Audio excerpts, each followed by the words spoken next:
Welcome to Doctoring the Truth, the podcast where we pull back the curtain on healthcare gone wrong.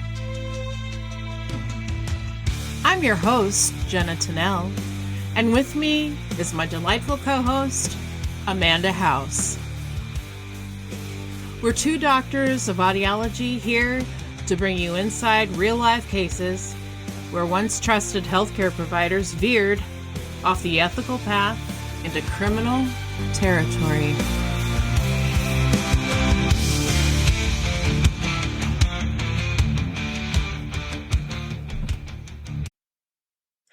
Amanda! Jonah!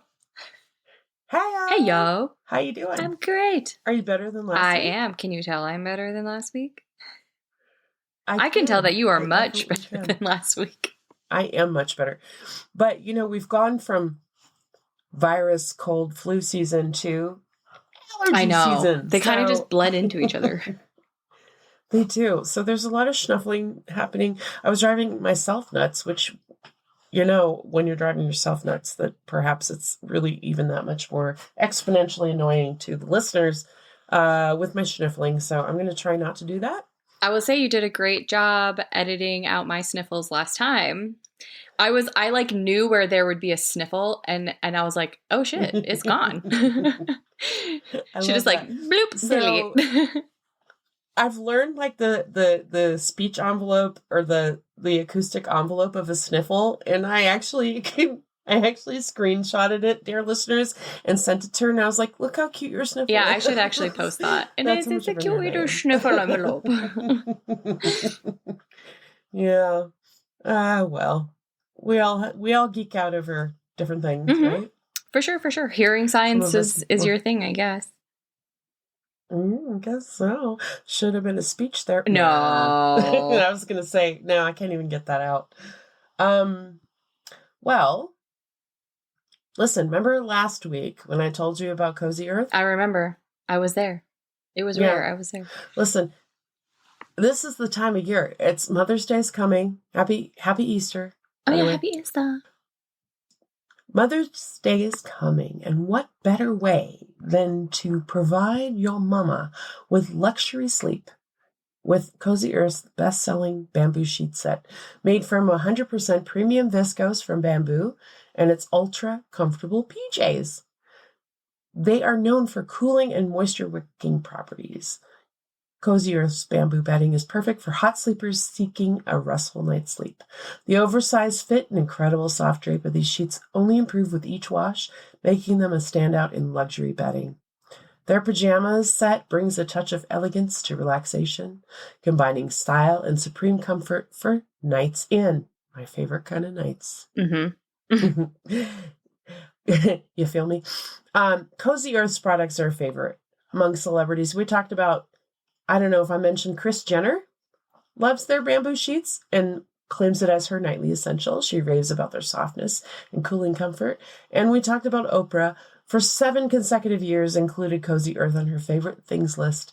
The brand has been featured on Good Morning America, In Style, and Better Homes and Gardens. Customers echo this love with thousands of 5-star reviews, describing the sheets as buttery soft and the pajamas as the ultimate cozy treat.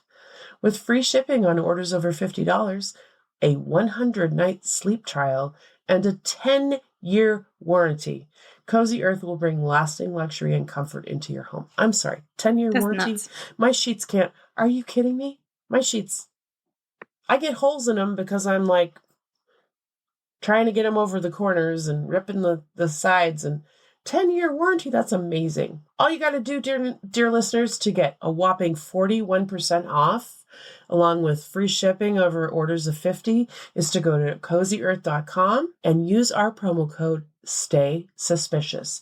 For those of you who have spelling challenges, it's Cozy, C-O-Z-Y, Suspicious, S-U-S-P-I-C-I-O-U-S, Stay Suspicious. CozyEarth.com with promo code Stay Suspicious. Did you start finger spelling when you did that?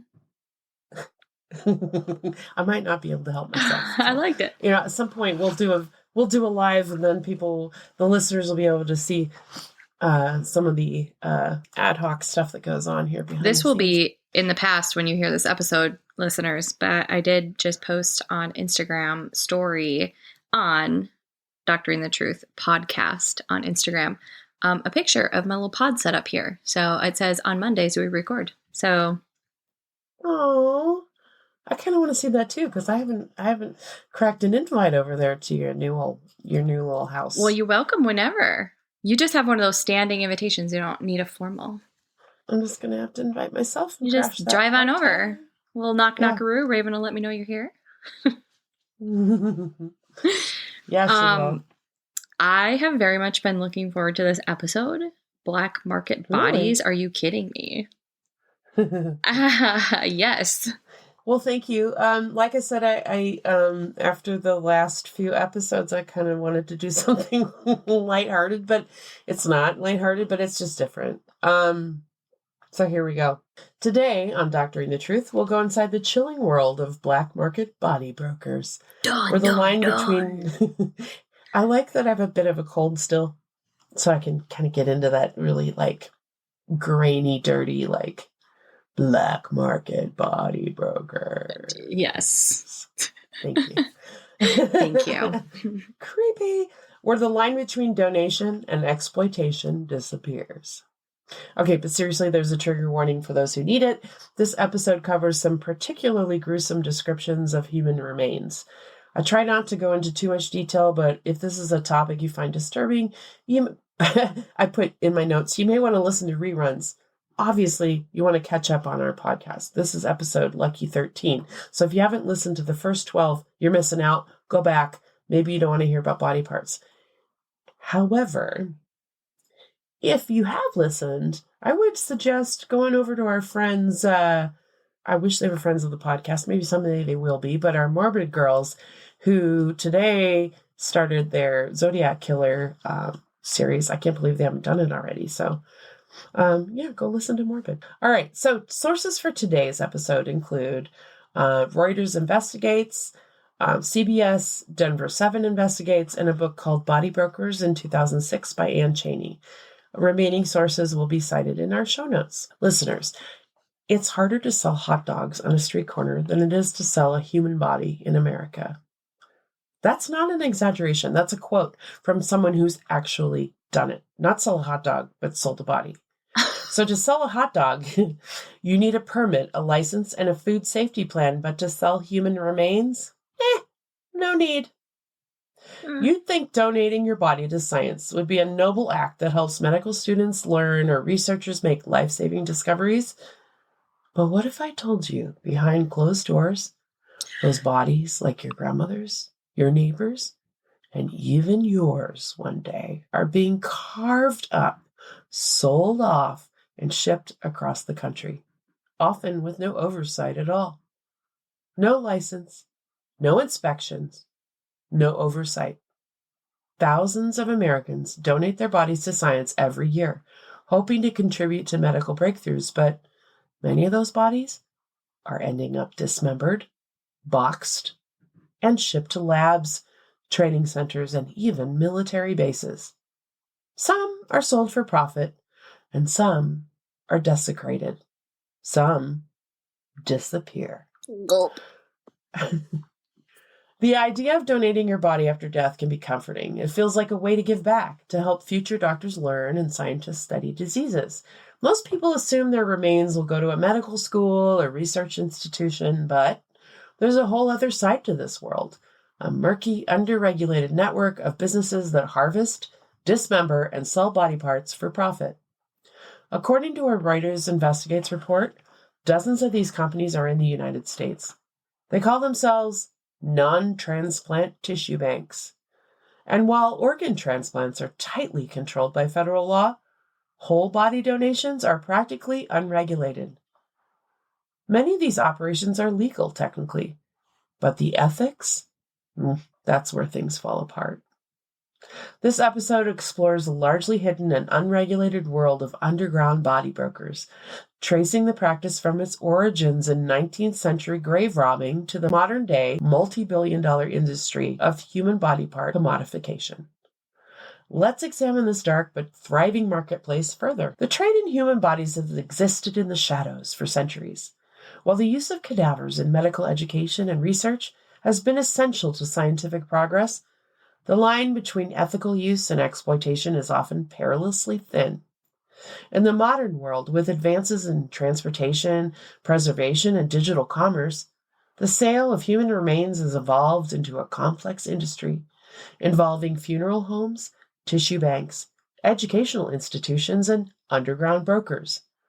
Now, unlike organ donation, which is tightly regulated by the federal government, whole body donation for research exists in a kind of legal gray zone. Anyone can start a body donation business. No license required, no federal inspection, and in some states, like Colorado, not even a funeral director's license is needed to broker human remains of non-transplant tissue banks. So let's look at the historical background. In the early 19th century, Edinburgh was a city of dualities. It was a hub of Enlightenment thinking, home to some of the finest minds in medicine, science, and philosophy. But it was also a city of shadows, where poverty and disease thrived.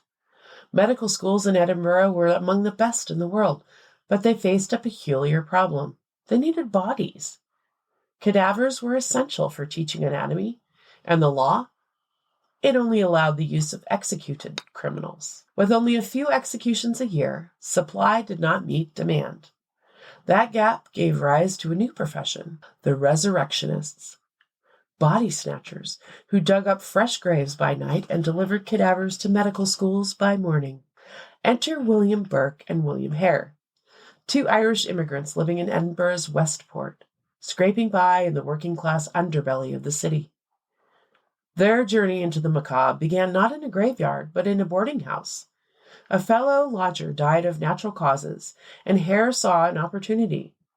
With Burke's help, he sold the body to Dr. Robert Knox, a prominent anatomist at Edinburgh Medical School. The payment? Over £7, several months' wages at the time. That transaction sparked an idea. Why wait for people to die naturally when you could speed up the process? Between 1827 and 1828, Burke and Hare killed at least 16 people. Their method was chillingly efficient. They suffocated their victims without leaving visible marks. This became known as, quote, Burking, end quote. Victims were often vulnerable, the elderly, the ill, sex workers, and alcoholics, people whose disappearances would raise little alarm. They lured the victims with alcohol or shelter, killed them, and delivered the bodies to Dr. Knox. Knox, it seemed, asked few questions. The murders went undetected for months. Some suspected, but few dared to speak. After all, who could imagine murder for science? It all unraveled when they killed a woman named Margaret Docherty. Neighbors grew suspicious, and police were called. When the body was discovered, the game was up. Hare turned informant in exchange for immunity, and Burke stood trial. On Christmas Eve, 1828, Burke was found guilty and sentenced to death. Ironically, his body was dissected and displayed. A final, grim, poetic twist. Listen, it always pays to be the first one to spill, to get that sweet, sweet deal. Right? Get that deal, buddy. I mean, that's so unfair. One of them lived and the other one was, yeah. I think they both should have been donated to science. Right? And then Dr. Knox, he faced no charges, of course. Well, of course not. His reputation suffered, but legally he walked free. This case horrified the public. In response, the British Parliament passed the Anatomy Act of 1832. It allowed medical schools to use unclaimed bodies from workhouses and hospitals, a legal, if troubling, source. But the Burke and Hare case shaped the ethics of body donation. It forced society to confront the balance between scientific progress and human dignity. In the Americas, in the United States, the demand for cadavers surged especially through the Civil War era, with battlefield surgeons requiring corpses for surgical training. By the late 1800s, anatomical legislation allowed medical schools to acquire unclaimed bodies, particularly from prisons and poorhouses. Notice a theme here? Mm-hmm. The marginalized, the destitute. So these policies institutionalize class-based exploitation, making the indigent disproportionately subject to dissection. As scientific research and medical training became more formalized in the 20th century, the need for cadavers increased. This demand, coupled with inconsistent regulation, led to the rise of commercial body brokers. These intermediaries began acquiring donations under vague terms, slicing corpses into sellable parts, and distributing them to buyers ranging from universities to weapons manufacturers. Today, body brokers often present themselves as legitimate medical donation programs. Families are offered free cremation in exchange for donating their loved one's body to science. However, many are unaware that the body may be dissected and sold, piece by piece, to multiple buyers. Common destinations could include medical training programs like orthopedic or dental schools, surgical device manufacturers, crash test facilities, and military testing programs. Oh my gosh. So let's break this down. You or a loved one die. Your body's donated to science, perhaps to a local facility that promises to be used for noble medical research. But you don't know that the science might be plastic surgery in Las Vegas or crash test simulations or, in some cases, nothing medical at all. Quote, "It's like the Wild West. There are no rules," end quote, says one former worker in the body trade. Quote, "You get the right paperwork and can ship a torso anywhere," end quote. One Reuters investigation found a warehouse in Detroit with rotting human remains stored in moldy coolers. In Arizona, a raid uncovered a cooler filled with male genitalia, a bucket of heads, and a Frankenstein-like torso sewn together from multiple donors. These aren't urban legends. These are court-documented facts. This is a business, and like any business, it's driven by profit. Bodies are dismembered, cut apart, and sold piece by piece. A head might go for $500, a torso, $2,000. A whole body can be worth $10,000 or more when divided. Brokers charge clients handling fees that resemble market prices. So a whole torso, $3,000 to $5,000, head, $600 to $900, limbs, $300 to $1,200 each, and spine, $1,500. These prices reflect not only the cost of processing and shipping, but also the growing demand for specialized anatomical specimens. In some cases, a single body can be worth over $100,000 when dissected and sold in parts. And these parts aren't just sold once. They can be leased and resold multiple times, crossing state and even international borders. I see you shaking your head, and I don't know if you're just gasping for air, if you want to say something. I'm trying not to interrupt, but yeah, there's a lot of jaw dropping going on over here. It's like, what? Me too. I couldn't believe this stuff. So these brokers often advertise themselves as helping families in need, offering free cremation in exchange for a donation, but that cremation might not include all the original body parts. Some families got back ashes, but when investigators tested them, they found they weren't even human remains. Oh, okay. That's what I was kind of wondering, and I was going to talk about this at the end, but I was like, okay, so maybe like a couple body parts were donated and missing. It like you would never know if you didn't get it all back, but now you're not even getting back human remains. I could just burn my recycling and put that in an urn. I mean, these poor families. Yeah. I have no idea. So now it's time for a chart note. Chart note. We're a couple of cats caterwauling. I know. I was gonna say we're definitely not harmonizing at all. Just like a bunch of alley cats out here. Right. Chart note. I kind of like that aesthetic. A couple of alley cats here. Listen, this alley cat is gonna talk to you about a chart note where we learn something about what's happening in medicine and healthcare. Potential new treatment for Parkinson's disease, which is acronymized PD. Is that a word? I don't know. Anyway, my uncle had Parkinson's disease, my dad's older brother, and it's just so awful. My grandpa also had Parkinson's. It is horrible. Did he? It is horrible. It's apparently the second most common neurological disease worldwide. And it's characterized by the progressive loss of neurons that produce dopamine. And although current treatments like levodopa can alleviate symptoms in the early stages, their efficacy declines, and they're often accompanied by side effects like dyskinesia, which is that uncontrolled muscle movement. So cell-based therapies that replenish dopamine neurons in the brain are showing early promise as a potentially more effective treatment with fewer adverse effects. The 2 new studies were published online in April 16 in Nature. In a phase 2 out of 3 trial conducted in Japan, 7 patients with PD underwent bilateral striatal transplantation of dopaminergic precursor cells derived from human-induced pluripotent stem cells with immunosuppression and were monitored for 24 months. The trial showed that the iPS cell-derived dopaminergic neurons are safe and produce dopamine in the brain and ameliorate neurological symptoms. I think it's a significant first step, said study investigator Jun Takahashi, MD, PhD, director and professor of the Center for iPS Cell Research and Application in Kyoto, Japan.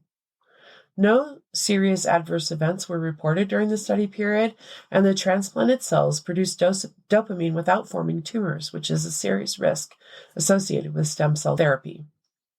Among the 6 patients evaluated for efficacy, 5 showed improvement in the Movement Disorder Society Unified Parkinson's Disease Rating Scale, Part 3, while on medication, and when they stopped taking it, 4 continued to show improvement.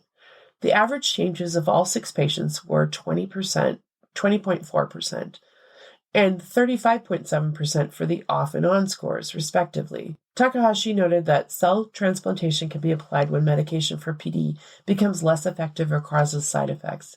In this sense, cell transplantation therapy is adjunctive.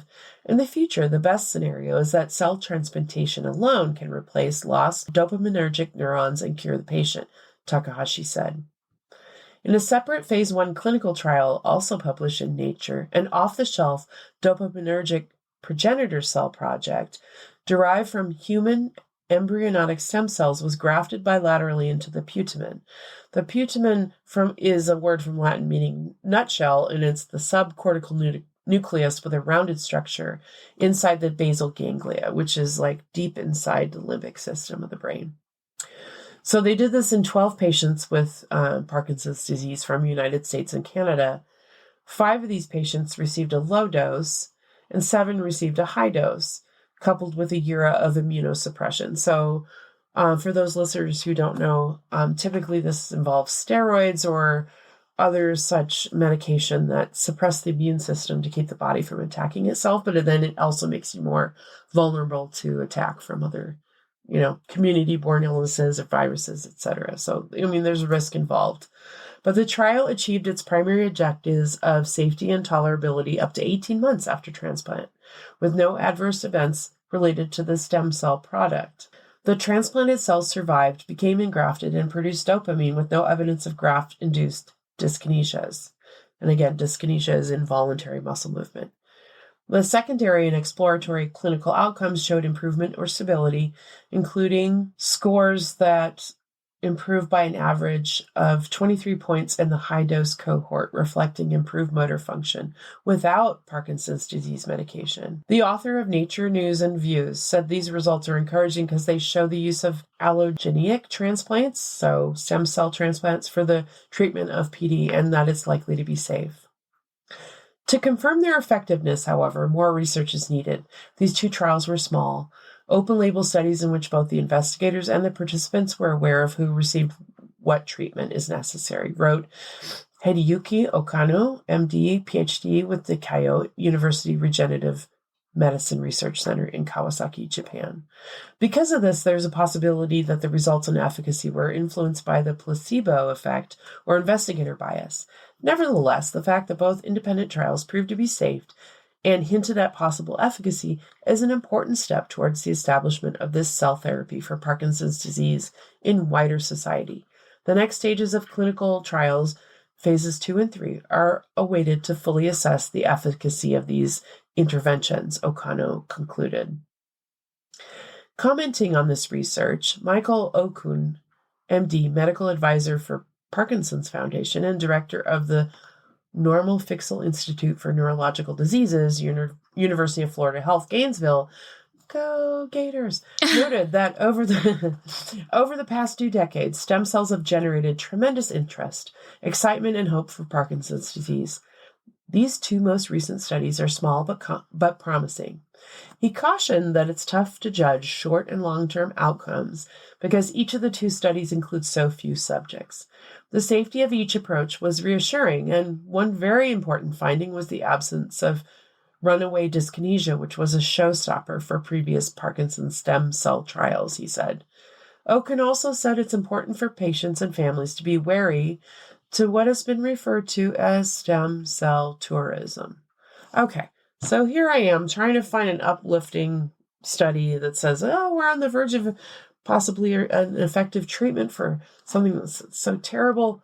And here we are back to nefariousness. So I don't know if this, maybe is an idea for a future episode, but the published studies are legitimate, he told Medscape Medical News, but there are thousands of clinics around the world offering a stem cell cure for cash deal. We're aware of serious complications resulting from these.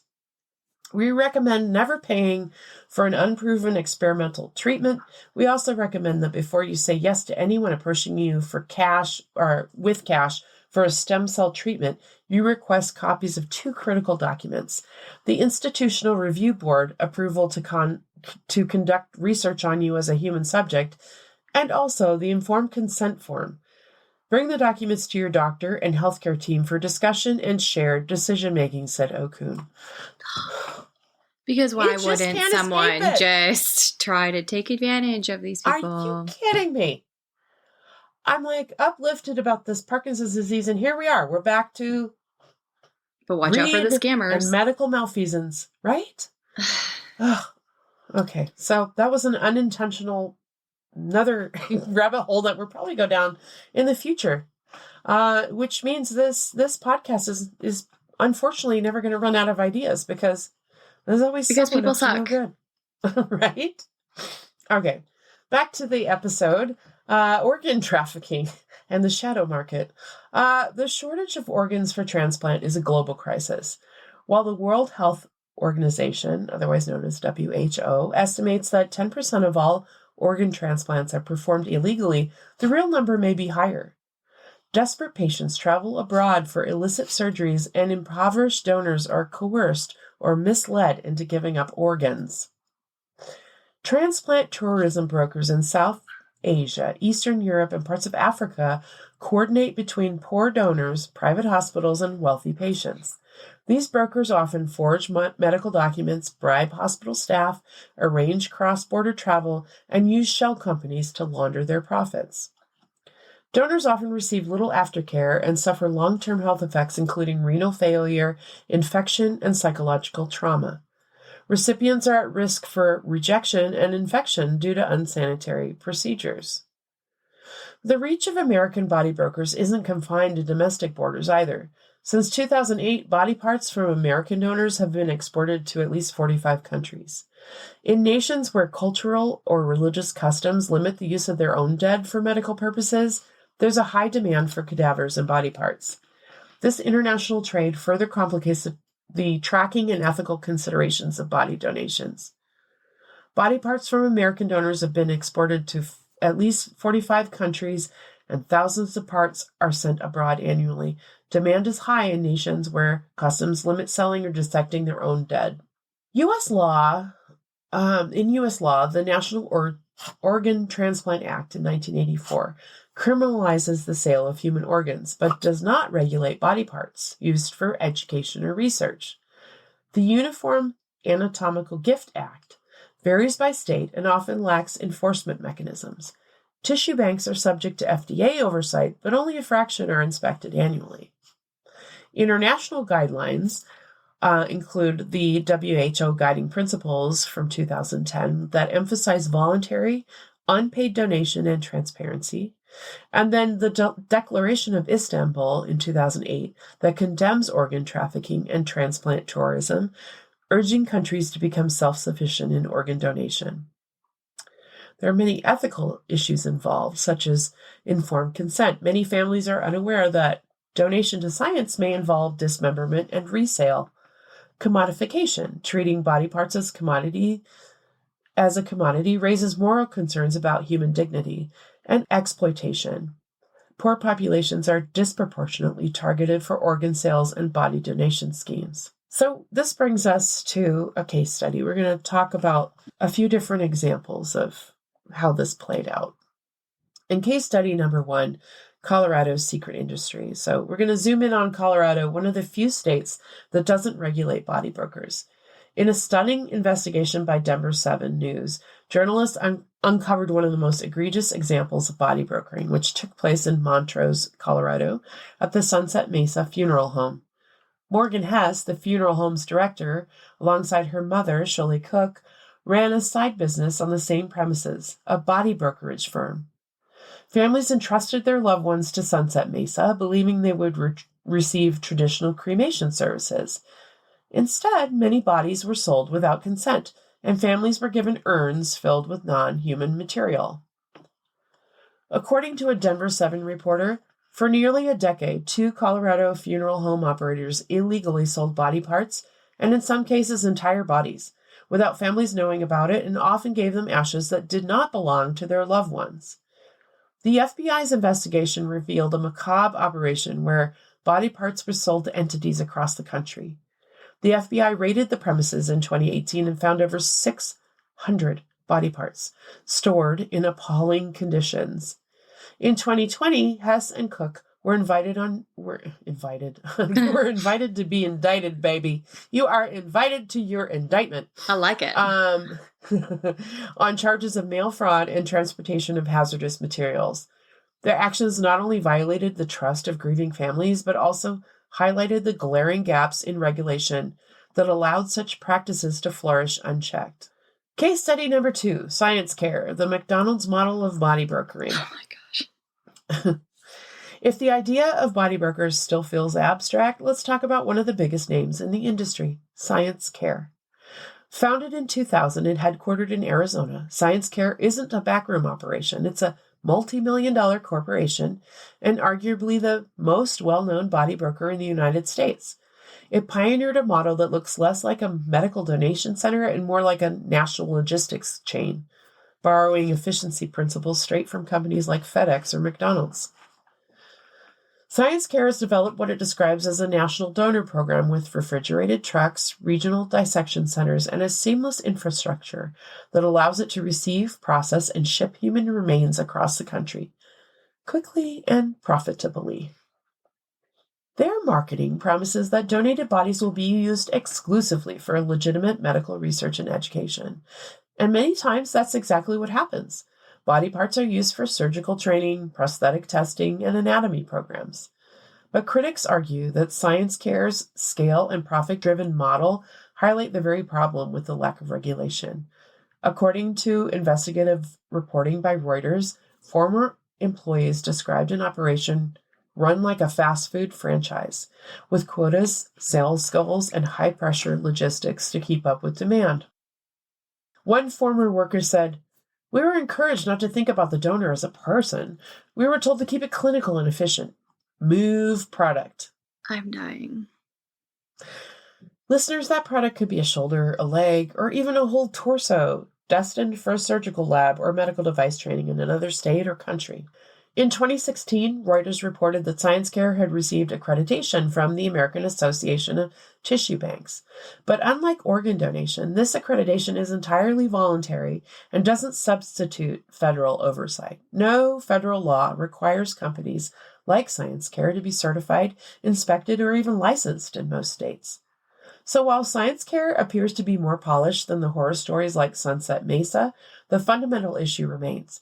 There's a massive, mostly unregulated system of profiting off of donated human remains, and even the most legit players operate in a legal vacuum. So how is this legal? The short answer is because no one's really watching. There's no national registry, no system to track remains, no regulatory requirements to inform families and or obtain consent, and in most states, no government body checks what happens once that cadaver leaves the donor site. That's how people like Hess operated for years, unnoticed, unchecked, and unpunished, until someone finally spoke out. Some states, like New York, Virginia, and California, have added their own laws, but others, nothing. Take Colorado, for example. Until recently, there were 0 state laws regulating this industry. That made it a hotspot for some of the worst abuse cases we've seen. And as you've heard, those cases weren't just unethical, they were deeply criminal. A CBS News investigation found brokers labeling boxes, quote, medical research, end quote, and shipping them via FedEx. Sometimes internationally, but with almost no scrutiny. One employee interviewed put it bluntly, quote, if you can print a shipping label, you can move a human head. I'm so stressed. Those are words I never thought I would say. Oh my God. So I started looking at some of these moving companies, like some of these transportation services, and I came across Airways Freight Corporation. And this is a company that on their website says they offer domestic trade shows and anatomical services, such as same-day expediters, flatbeds and oversized freight, trailers, panel vans, refrigerated products, special escorts, and single team or team driver services.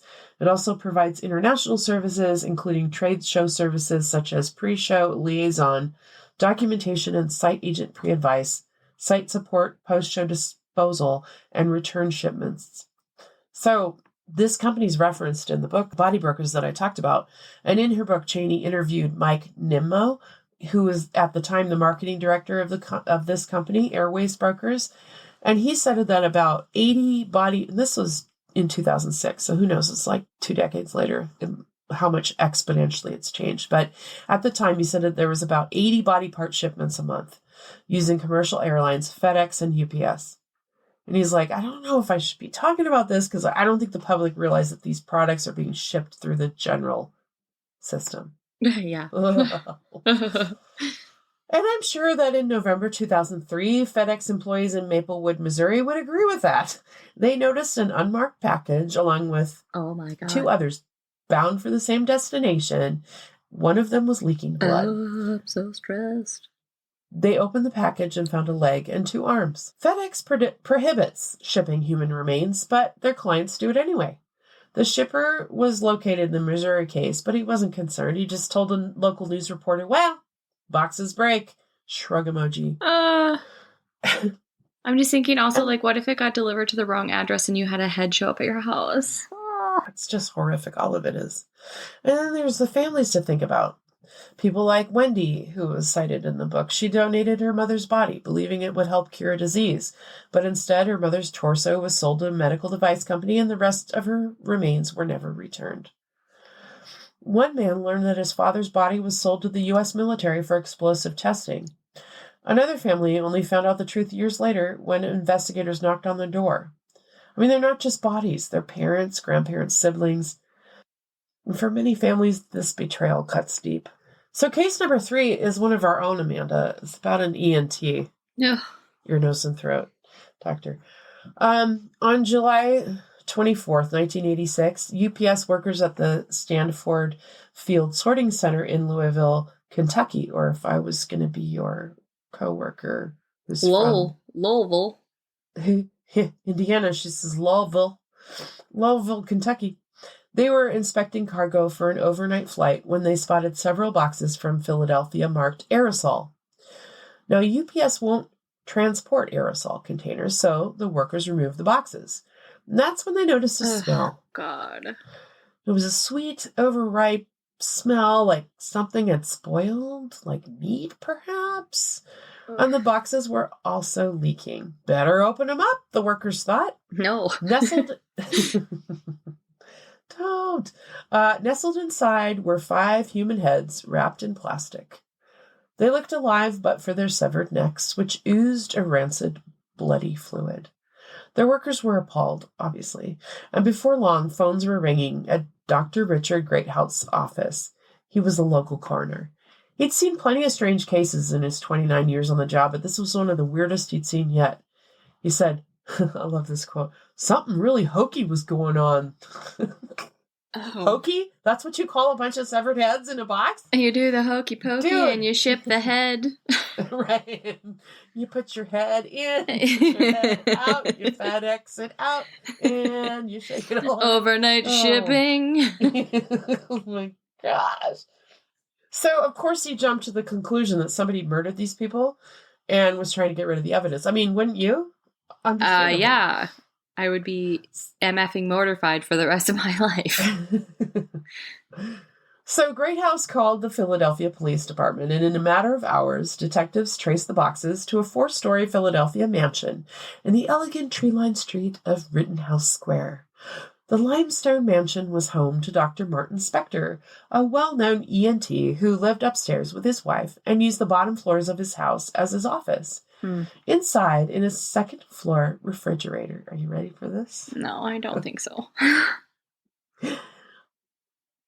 I ordered pizza that's waiting for me, and I'm all of a sudden not interested. I was literally just thinking, thank God I'm like on an empty stomach because I feel a little nauseous. I'm so sorry. I mean, it's for the greater good, right? We got to educate our listeners. Inside, in a second-floor refrigerator, homicide detective Daniel Rosenstein and his partners found 8 pairs of frozen ears. Oh. Not the ears. They also found an order for 17 frozen arms and half heads with brains. What? From a Boulder, half heads with brains. So I'm assuming they just wanted half the skull. Yeah. Oh, gosh. From a Boulder, Colorado Research Institute. When the detectives asked Spector about this, the elderly doctor conceded that he'd been shipping ears and heads around the country to doctors and researchers for, I don't know, going on 15 years. But he refused to name his source, besides saying that he got the parts from a pathologist. I was going to say pathological psycho, but pathologist assistant. One of Spector's former secretaries recalled the dichotomy of knowing that there were patients sitting in the pleasant waiting area browsing magazines, while upstairs staff were packing body parts into boxes for the UPS guy. They used to joke about his side hustle during coffee breaks. There was a time when some of his heads fell off a UPS truck and rolled down the street. Are they kidding? No. Oh my God. Oh my God. The local medical community's general census after news broken out about the body bits discovered at the mansion was that Dr. Spector had lost his everlasting mind and was perhaps time for him to retire.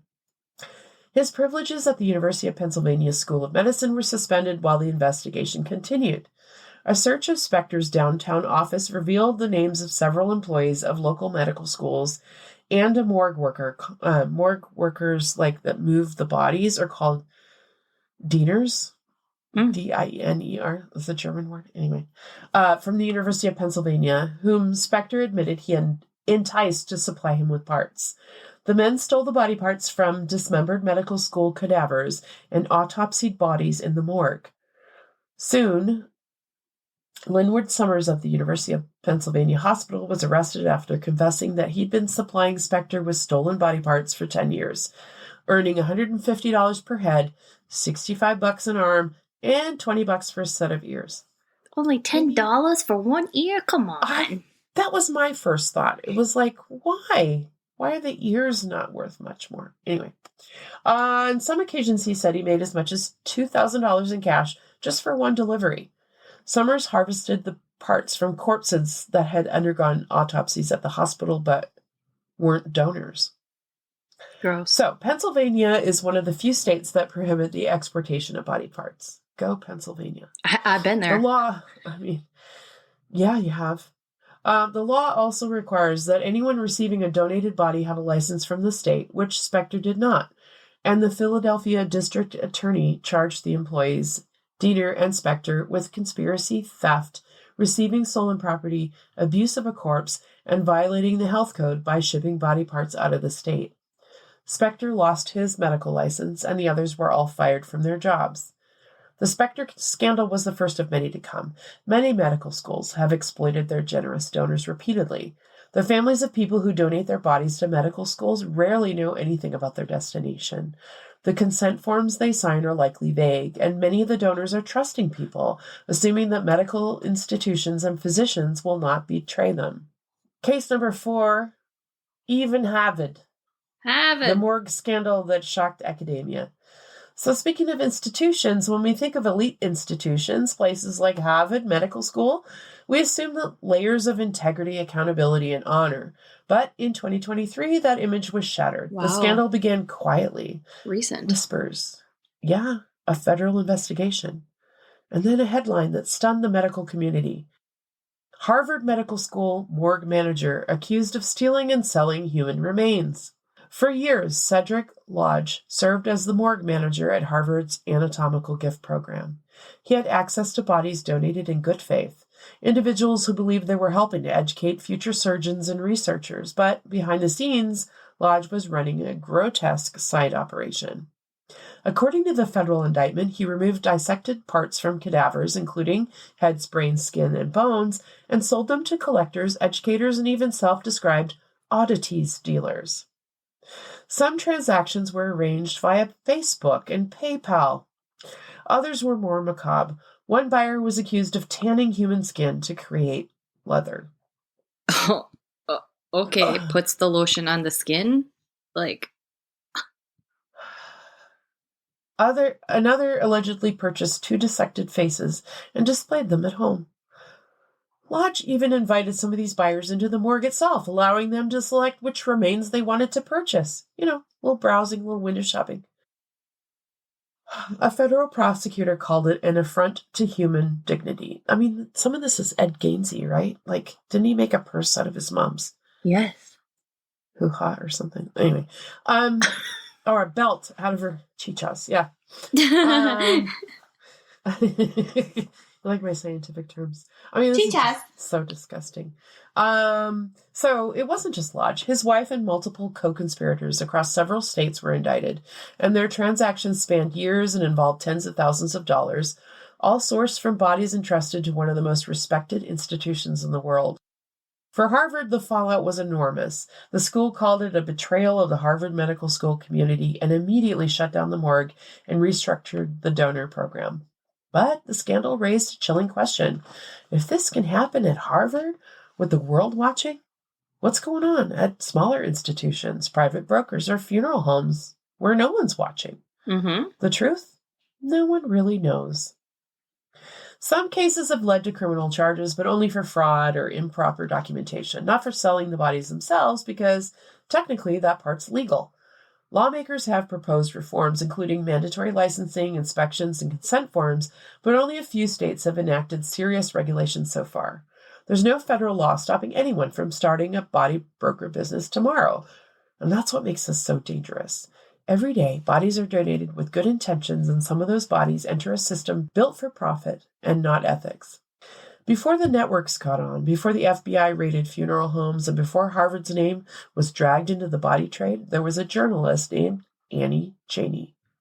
Back in 2003, Cheney published an article in Harper's Magazine called The Resurrection Men, which eventually became the foundation for her chilling 2006 book, Body Brokers, Inside America's Underground Trade in Human Remains. Cheney was one of the first to dive into this underground economy. Her reporting didn't just focus on policy or law, it focused on people, on grief, on betrayal. She told stories of families who donated a loved one's body for noble causes, only to later discover it had been dismembered, sold, or dumped. One case she uncovered was that of a man whose widow believed that his body was donated to medical research. In truth, his head was sold to a training seminar, and his arms and legs shipped to various surgical device companies. None of it was communicated.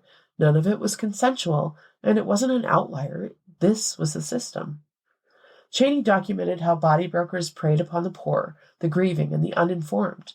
Many brokers would approach families under the guise of medical research, promising dignity, cremation, and closure, but then turn around and make thousands by slicing and selling the body to the highest bidder. In an interview, Cheney said, "It's not the donation itself that's the problem, it's the secrecy. It's the lies. These families wanted to do something meaningful. and instead they were exploited.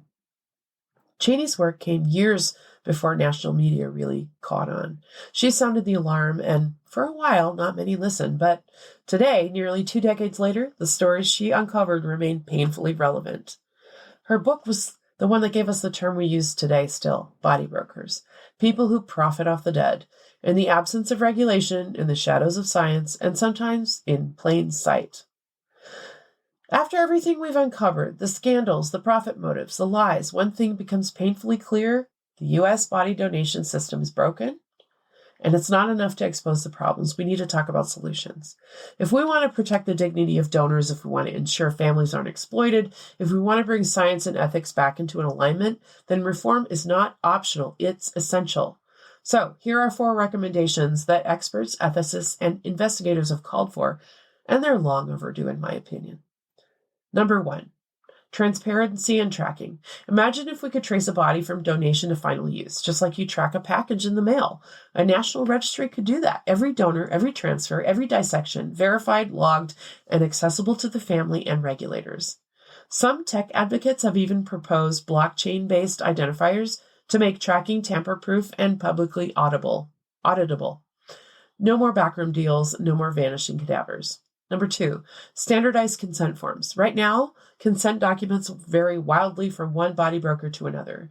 Many are vague, some don't mention resale, some don't mention export. So there should be a federal requirement for clear, uniform consent forms that spell out exactly what could happen to a donated body, including whether it can be dismembered, sold for profit, or shipped overseas. And unless that consent is clearly given, then those actions should be illegal. Number 3, stricter oversight. Today, organ donation is highly regulated by the U.S. Department of Health and Human Services, but when it comes to the full body donations, the FDA has little to no authority. That has to change. Every non-transplant tissue bank should be licensed, audited, and inspected, just like any facility handling human material. Penalties for violating donor consent or selling body parts illegally should be severe and enforceable. I mean, we have rules for how to handle biohazard waste. Why don't we have stronger rules for actually handling human beings? Number 4, international cooperation. The body trade is not just an American problem. Cadaver parts are bought and sold across borders every day. We need to push for international treaties that regulate the trade of human remains, just like we do with human trafficking and organ harvesting. The Declaration of Istanbul, drafted in 2008, provides a strong ethical framework, but not every country has ratified it. The U.S. can take the lead in building cross-border investigative teams to identify trafficking rings, shut down shady exporters, and ensure that donation never becomes a front for exploitation. If there's one thing we've learned, it's that transparency is power. And when people know the truth, they can make informed decisions. They can protect their families. They can advocate for change. But secrecy is the currency of the body brokers. So, ask questions, demand answers.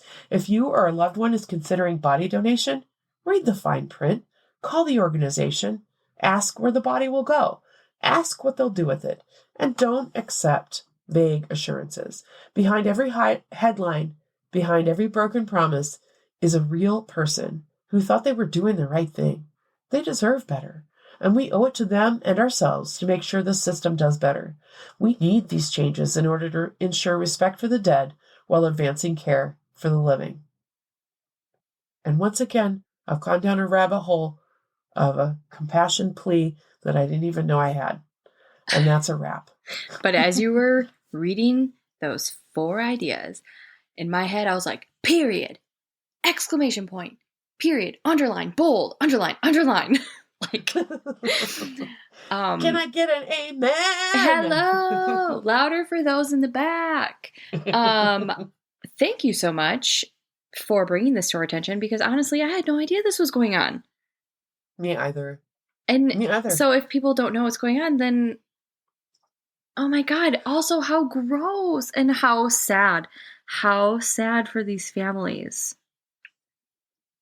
Yeah, I mean, okay, you could argue that, like, okay, well, the soul's gone, it's just a shell or whatever, but that's not up to you to decide. That's up to the families and how they feel about it, and there should be some dignity. And also, you should be able to have a say. I mean, these people were being philanthropic by donating their body to science. hoping for the betterment of mankind, not to line some asshole's pocket. Yeah. Yeah, and be shipped via FedEx. Yeah. I wanted to donate my whole body to science, but I don't want to be FedExed all over the show, dripping pink stuff on people. And I know, like, yeah, how is that helpful? No. So it really opened my eyes. I still believe firmly in donations, but I believe that with our eyes open, we can make better choices in terms of ensuring that what we're donating is going towards where our cause is or our mission for that donation. And I kind of love the idea of the tracking, like you get to track your package, you know?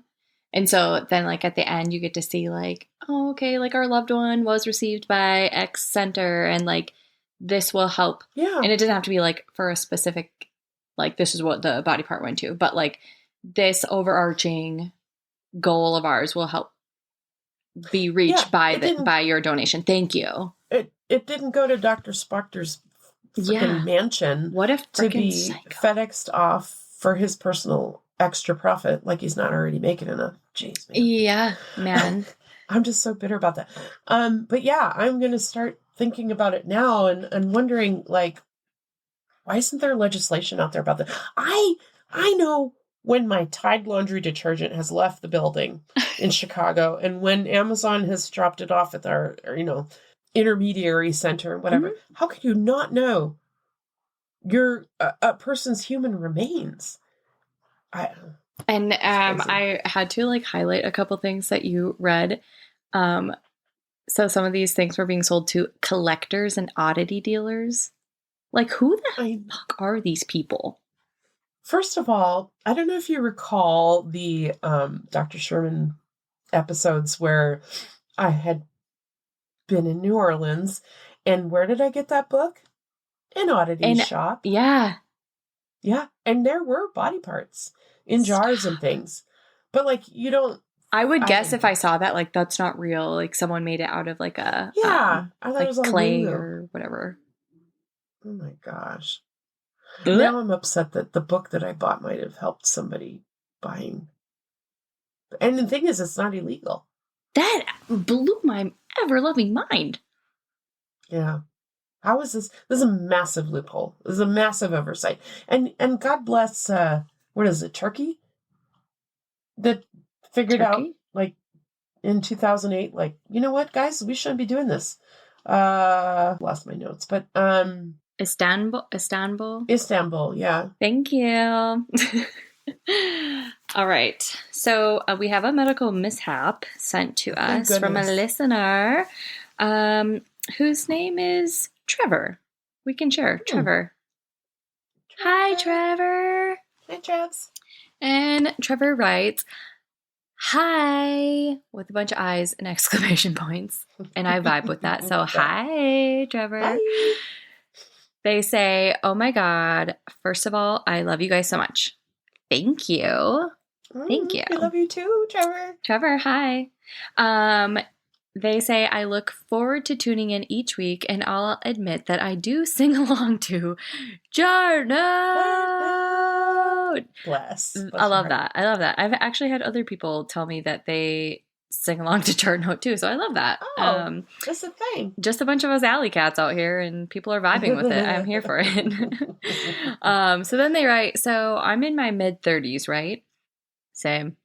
Not exactly an athlete, same, no, I'm just kidding. But not exactly falling apart either, or so I thought. One evening, I'm chilling on the couch, snacking on some Cheetos, living my best low-effort life. One of the Cheetos slips between the cushions, and in a moment of sheer determination, or maybe desperation, I reach for it. Big mistake. I feel this sharp pull in my back, like I've just tried to deadlift a car. Instant regret.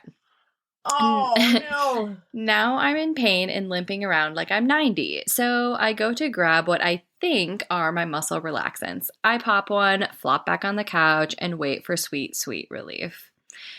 About a half an hour later, I'm sweating like I just ran a marathon. My heart is pounding out of my chest, and everything around me starts to get weird.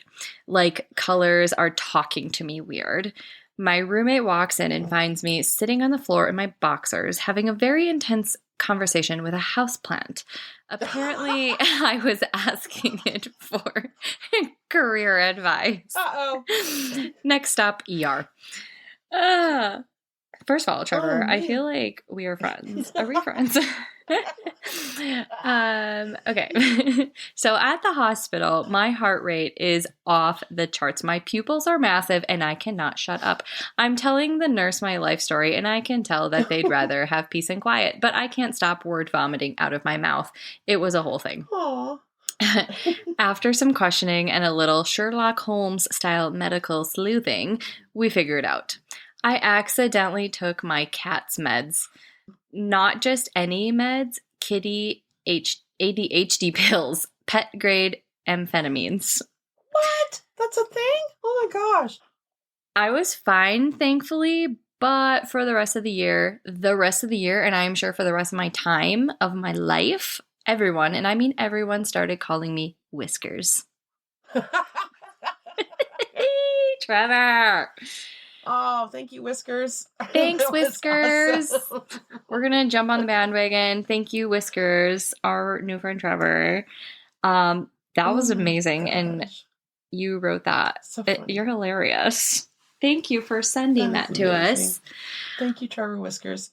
Trevor Whiskers.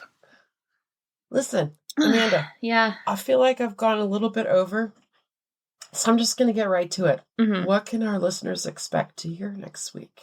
Well, y'all, I kind of went down a deep rabbit hole of a serial killer, and then I thought, this is too much, and it's too close to Swango. So I said, I gotta find something else. So then I found this Bad News Bears pharmacist. So I'm telling you, Ooh. when I was doing the research, my jaw was on the floor. And I was telling my husband about it, and he was like, what? And I was like, exactly. So anyway, you're not going to want to miss it. So be sure to tune in next week to hear about this shitbag pharmacist.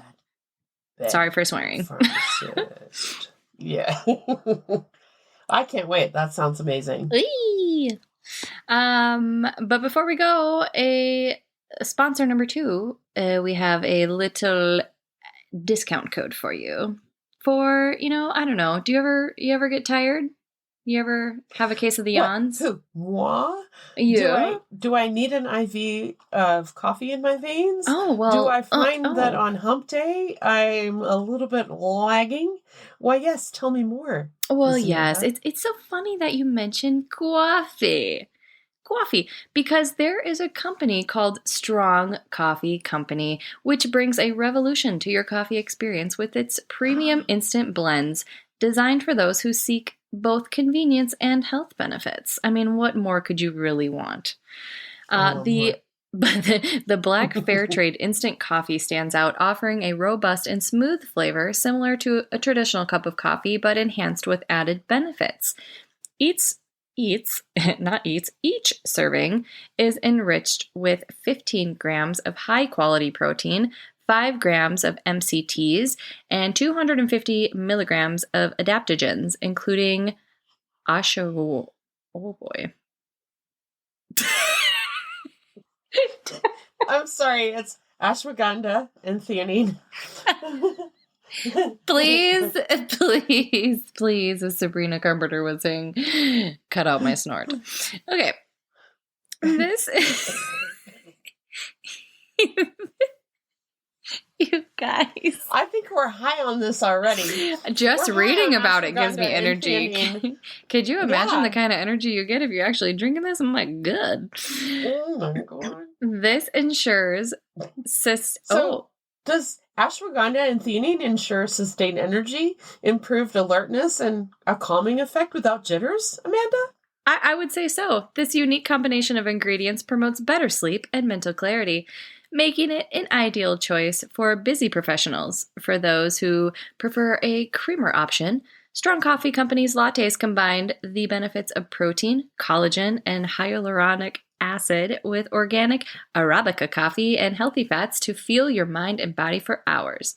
Strong Coffee Company's commitment to quality is evident in their use for eco-friendly practices with quick delivery and exceptional taste. Their coffee is a convenient option and a nutritious addition to your daily routine. Experience a healthier, more productive day with Strong Coffee Company. And if you go to strongcoffeecompany.com, you can save yourself a whopping 20% with the discount code Stay Suspicious. Whew, if you stuck with me through that, thank you so much.